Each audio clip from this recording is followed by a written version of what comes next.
What's up guys, Intellitech Studios here, and today we'll be reviewing one of my favorite upright vacuums that I've recently been using. This is the Panasonic model number MC-UG729 Platinum QuietForce. This is one of the newest Panasonic uprights that you could get prior to Panasonic pulling out of the United States vacuum cleaner market. And it really is such a shame, because this machine is fantastic. I've been using this machine as my main machine for the last 2.5 weeks, and I've been enjoying this machine very thoroughly, and there's a reason why. It's very similar to a lot of the cheaper Bissell Power Force and Bissell Power Glide series machines that I've come to love over the years because of their simplicity, their ease of use, how relatively quiet they are compared to other machines in their price brackets, and how versatile they are despite being relatively cheap, basic uprights. And this Panasonic definitely takes a lot of those design cues, although technically this did it way before Bissell did, and sort of takes them into a more premium market by adding a lot of more features that make it a little bit easier to use, longer cord, nicer joint designs, that way that there's a lot less weight on the hand.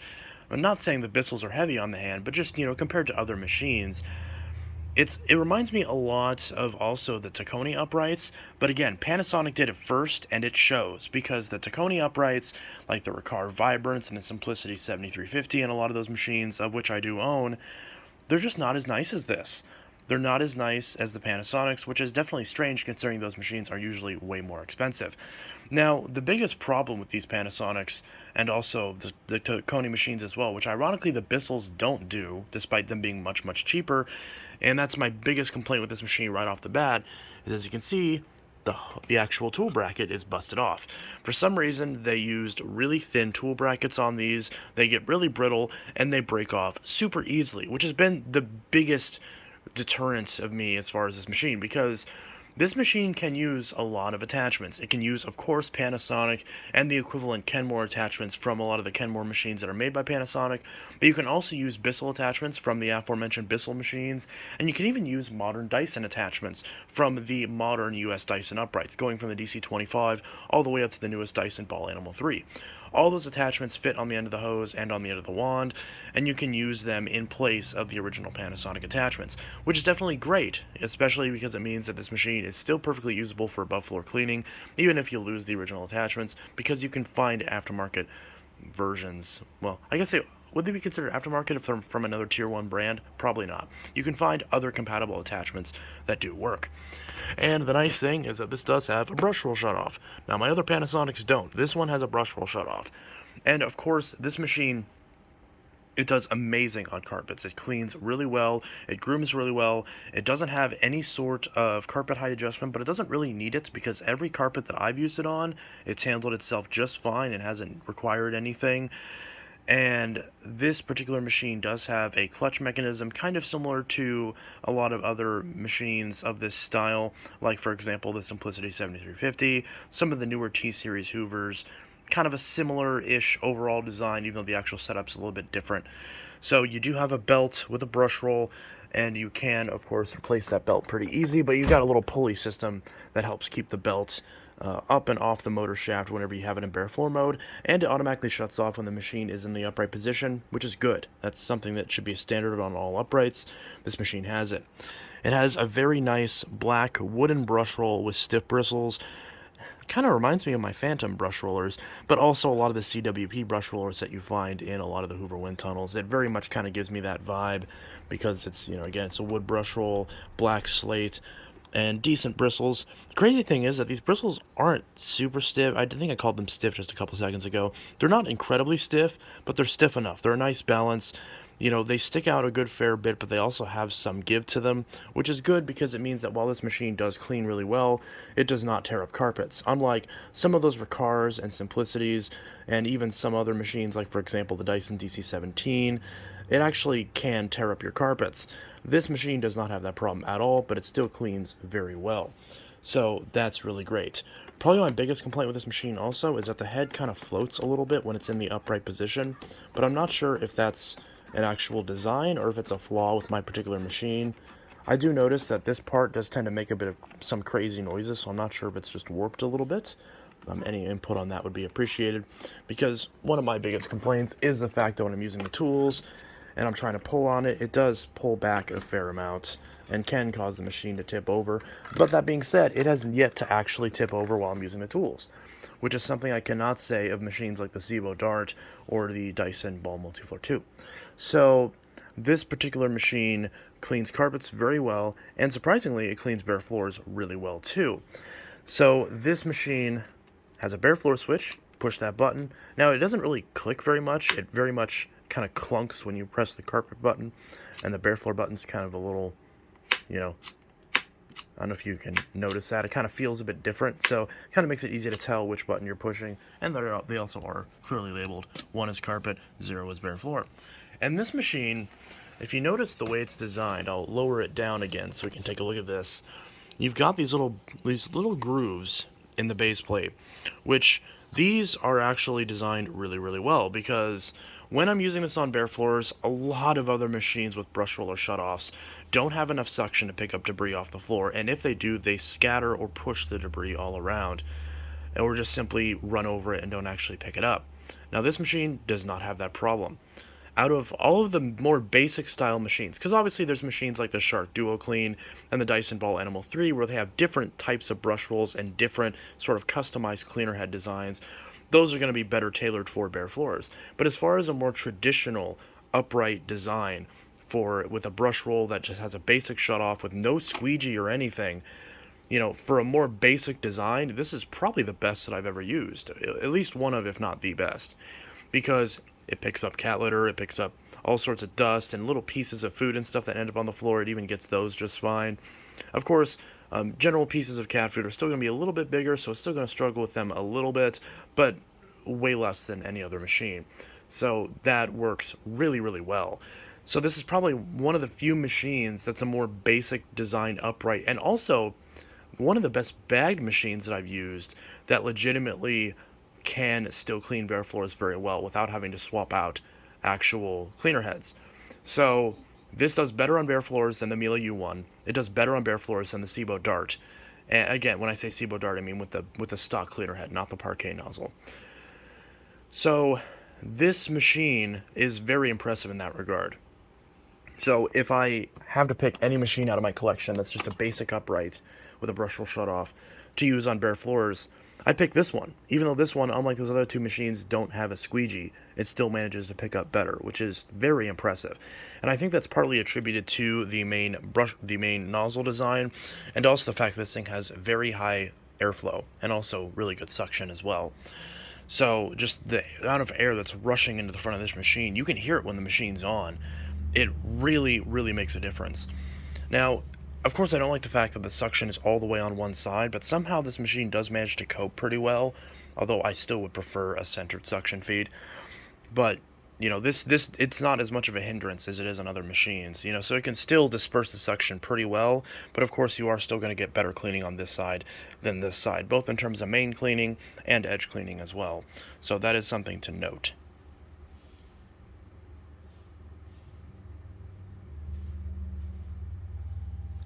Rocco. Oh, he's asleep. So, this machine... Oh, hi. So, this machine also has a bag, in case you didn't know. You've got a little button right up here, push it, and the bag door pops off. And if you want to replace the HEPA filter, you push this button right here. Makes a very loud, aggressive click.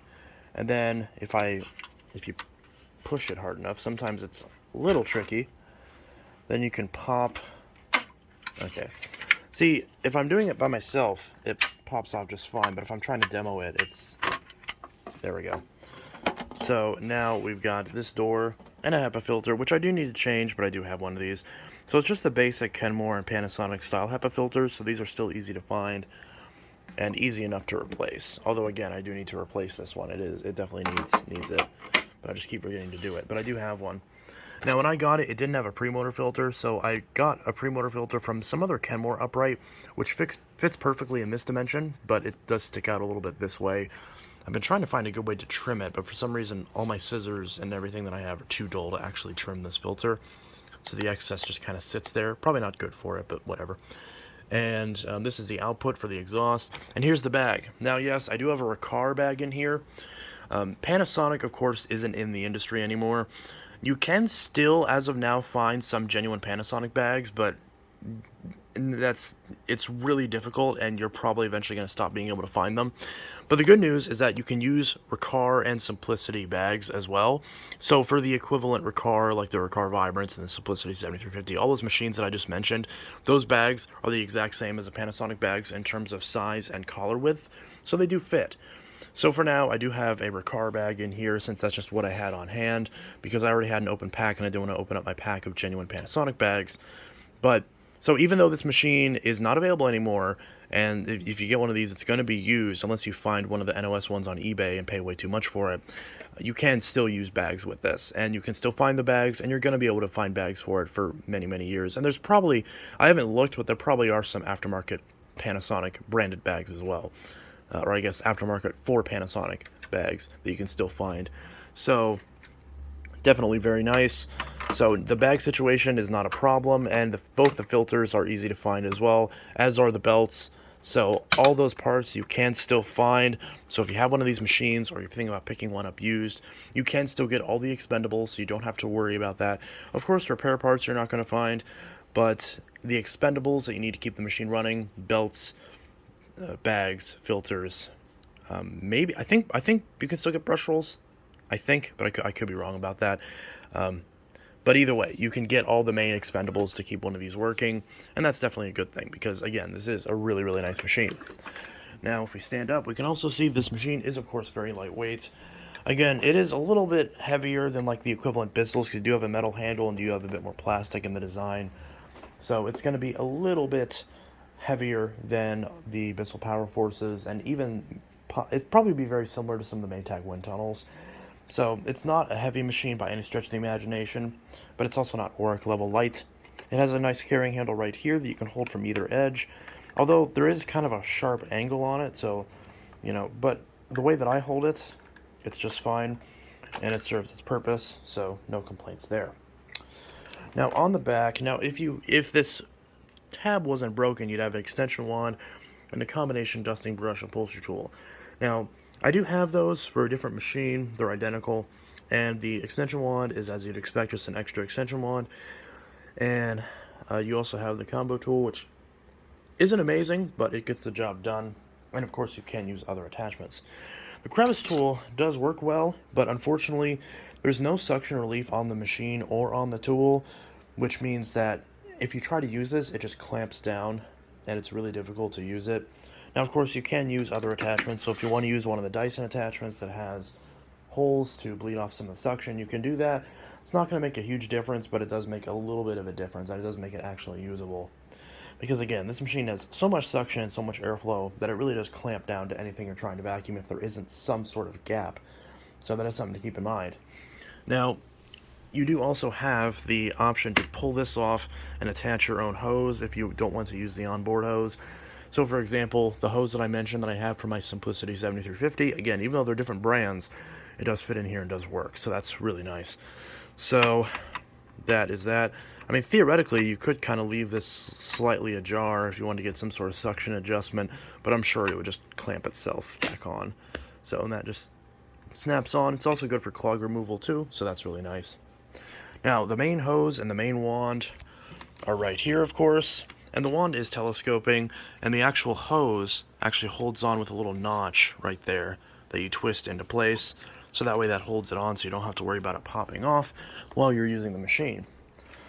The hose is mounted on the back, which does mean that the machine does have the possibility of tipping over. And it is a stretch hose. It actually stretches pretty far. So it's not quite enough to get up a flight of stairs. It's really, really close. And if you had a landing in between your stairs, this would easily get up your stairs if you're able to place it on the second landing. But it's not, out of the box at least, quite long enough to get up the stairs. But again, you have the option to go through that port on the back to give you some extra reach. You also have the extension wand here, which I can hook in and pull it out. So it is a metal wand, but unlike the wand on the Phantom Fury Limited Edition, Just like the Miele U1, it has a plastic insert, so you don't have to worry about it scraping up the tools. Although I'm actually not a fan of metal wands anymore, because if you're trying to reach into places, this can scratch your furniture. So I'm actually not a fan of the metal wand, but build quality is definitely really good, and it's telescoping, which is great.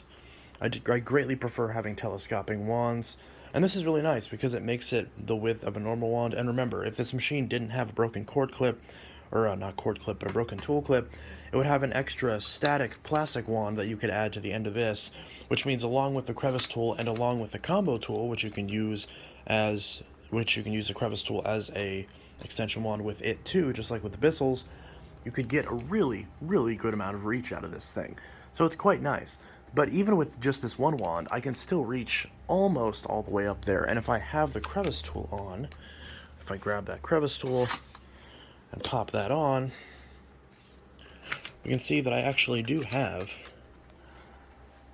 plenty of reach to get all the way up into the corners. So if I'm trying to get cobwebs and whatnot, I can do that just fine. And I also like how this is just a basic hose cuff. There's no stupid handles or anything to get in the way. So this is much more simple than having some dumb handle that doesn't fit right.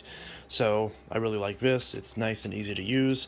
Although the wand does feel a little bit flappy, but it's not a big deal. I'd rather have that than have it not be telescoping, because I think telescoping wands in general are just a great idea. And of course, everything stores on board, again, assuming that your tool posts aren't snapped like mine are. Of course, that undoes like that. Loop it around and clip it on, or push it on. Again, there's a little bit of play on this, but because of this part that is a little bit fatter than the rest of the wand, or this part that kind of bulges out, it means that it kind of sits loose in here, and this doesn't really hold on to it very well. But it doesn't really matter. It still holds on just fine. You're not going to worry about it falling off while you're vacuuming, so it gets the job done. Now you also have a cord clip built in. You have a top cord winder, which twists down and back up. And you have a bottom cord winder, which seems like a handle, but it's not. On mine, it's a little loose, but it still holds on just fine. And we have a nice metal pedal release. Very nice, because a lot of the budget machines like the QuietForces and the wind tunnels, these pedals do often break. It's a big problem with them. This one's nice and metal, so you don't have to worry about that. It does squeak a little bit.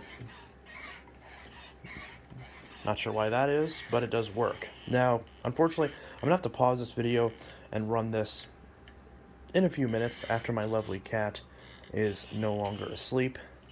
Rocco. Okay, yeah, he's out cold, so we're going to have to wait. This machine is definitely nice and quiet, but I don't think it's quiet enough to run it right in front of a sleeping potato, so we will have to pause this for a later minute. But in the video, you only see a couple second delay.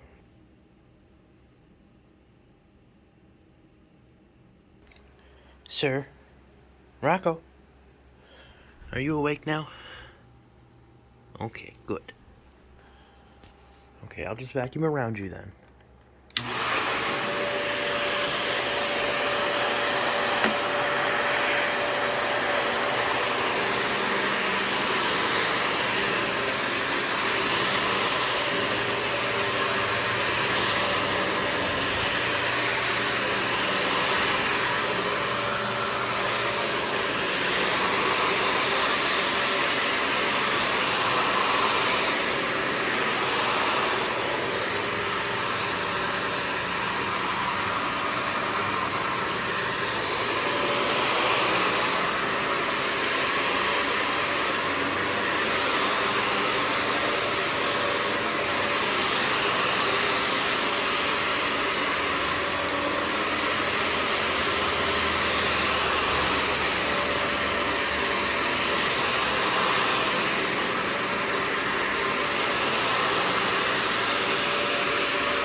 Aww.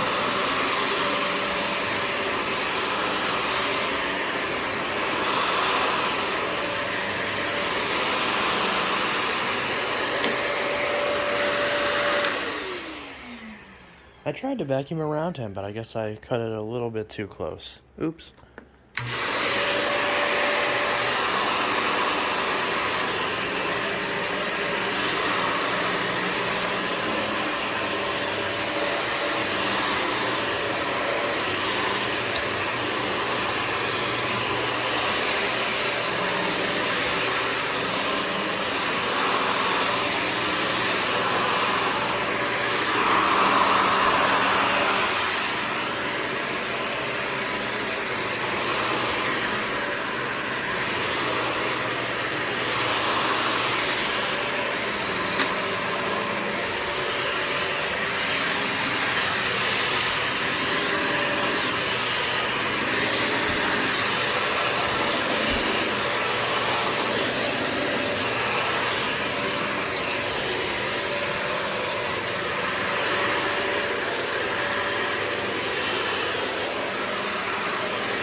So, that is the Panasonic Platinum QuietForce.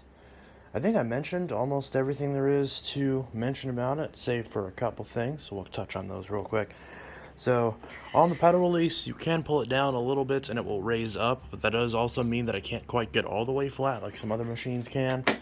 So there's a bit of a trade-off there.